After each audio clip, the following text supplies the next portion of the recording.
So what happens when a developer tries to code their way out of an existential crisis and accidentally creates a sociolinguistic warfare manual?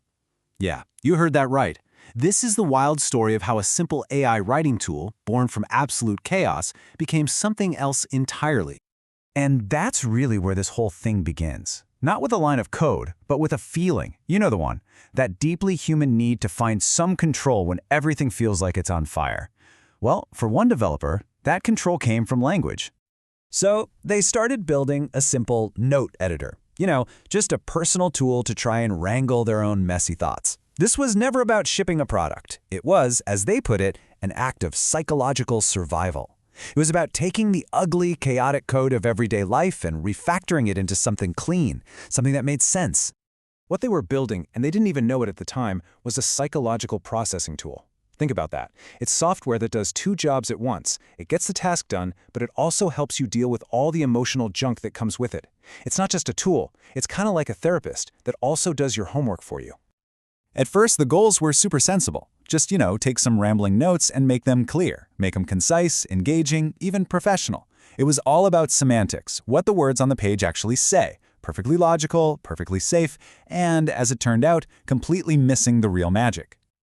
And this, right here, is where our story takes a hard left turn into the weird. Just for kicks, the developer fed their own code into another AI, Google's Notebook LM, just to see what it would spit out. They were probably expecting a nice, tidy summary. What they got back, though, was a total revelation. I mean, can you imagine? Notebook LM didn't just see a simple note editor. It saw the tool's dark, hidden potential. It saw a system designed not just to clean up text, but to weaponize it. It saw the heart of a comedian that, with a little training, could become an absolute killer. So here's the key takeaway. The AI found something called latent pragmatic power. It figured out that this tool could be used to perform social actions with words, something the developer had never even thought of. The tool wasn't just writing anymore, it was doing. And that brings us to this big idea, pragmatics. It's a whole field of linguistics that doesn't care about the dictionary definition of words. It cares about their effect. It's the difference between saying, wow, it's cold in here, and what you're actually doing, which is telling someone to close the dang window. And this slide? This sums up the entire shift perfectly. The project went from being about functional comedy, making notes fun to read, to functional pragmatics. The goal wasn't just your notes are funny anymore. The new, secret goal that the AI uncovered was your notes enforce hierarchy. Language as entertainment had just become language as a weapon. So, what do you do when an AI tells you you've built a weapon? You build a better one, obviously. The developer created two new modes. The first was add humor, which was kind of the original idea. But the real game changer was the second one, this pragmatic power play, a mode to perform social action. And you've got to love the design choices for this mode. The icon is a shield because, hey, language is a weapon now. The color is amber, like a warning light. And the stated purpose? Oh, just a little sociolinguistic warfare. The new rule was simple. Forget what the words literally mean. It's all about the psychological punch. Then, the tool was trained to turn different tones into weapons. Professional became a way to declare certainty.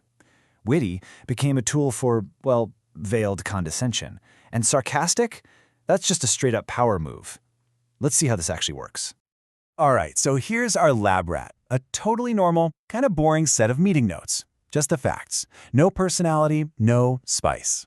Now, let's feed this thing into the machine and watch it perform some social jujitsu. First up, professional tone.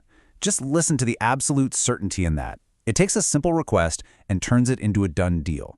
The subtext here isn't just a summary. It's a declaration that says, we're done talking. This is happening. Your opinion is no longer needed. It's pure dominance, wrapped up in a neat little corporate bow. Okay, now for the witty tone. That, bless her hearts, is just a masterpiece of passive aggression, isn't it?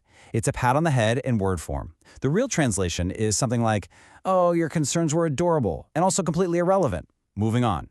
It is a dagger with a smiley face sticker on it. And finally, we go full sarcastic mode. There's no subtext here. Linguists actually call this a face-threatening act. It's a direct, confrontational power move. It's designed to shut down the conversation and establish total control. The translation is simple. We're done here. Now, all this talk about power and warfare might seem like a million miles away from where we started, right? With comedy and just trying to feel better. But really, think about it. What makes a great comedian? It's their ability to influence an audience through storytelling, persona, and timing, all to make people feel something. And that's the big connection. The AI learned to use the exact same principles, persona, timing, word choice, but not for laughs. It learned to use them for control. The very tools a comedian uses to connect with a crowd can be flipped to enforce hierarchy and create distance. It's the same engine, just pointed in a much scarier direction. In the end, though, the developer didn't see this as some terrifying loss of humanity. They saw it as a way to reclaim it.